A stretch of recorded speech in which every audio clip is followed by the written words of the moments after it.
Hi and welcome to another 5 minutes. Today it's texture number 2 and that will be the checker texture. So just Shift A, go to texture and select the checker texture.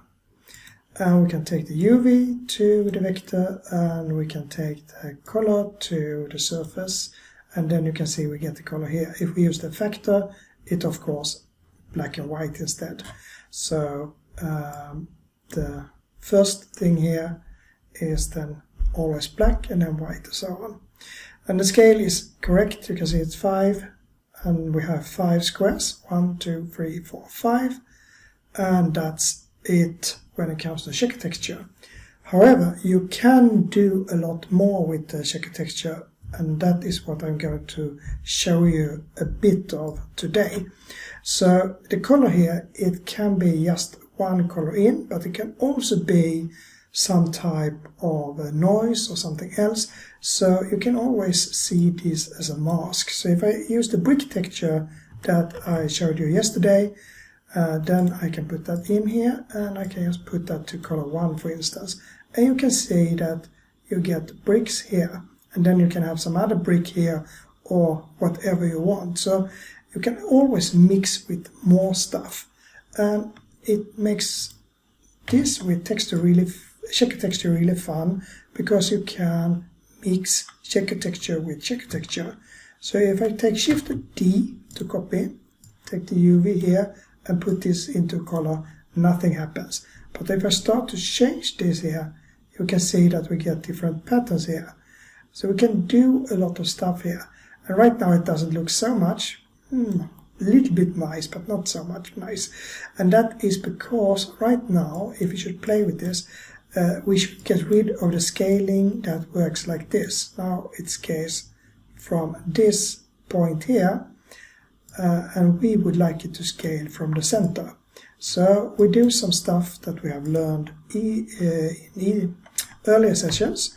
So Shift A, and then we take converter and the vector math, and change that to subtract 0.5, 0.5, and then a multiply with 2. And when we do that, you can now see that we scale from the center instead. It feels different.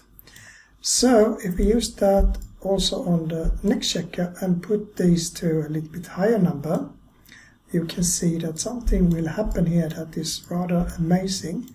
Because now I can take one of these colors in here and you get like this, like old wallpaper or something really nice, or almost like you get like circular shapes and so on. Because since both are scaling from the center, you get the same offset in all directions.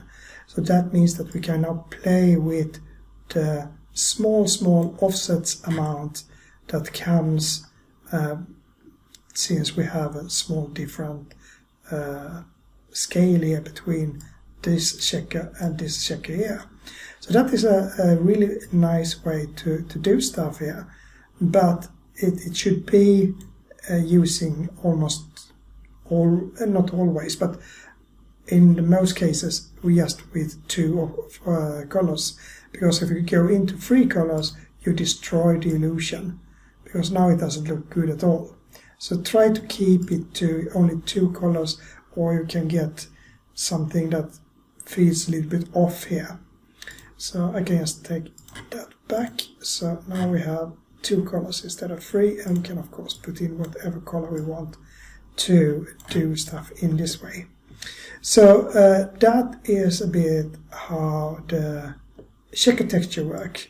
And you can play with it in many other ways, but as a base, it's very simple. It's just the color 1 and the color 2 and the scale that works like this. So now you know a little bit about the checker texture, and since it's very simple texture, I don't have so much to say more about that. So I just say bye for now and see you tomorrow.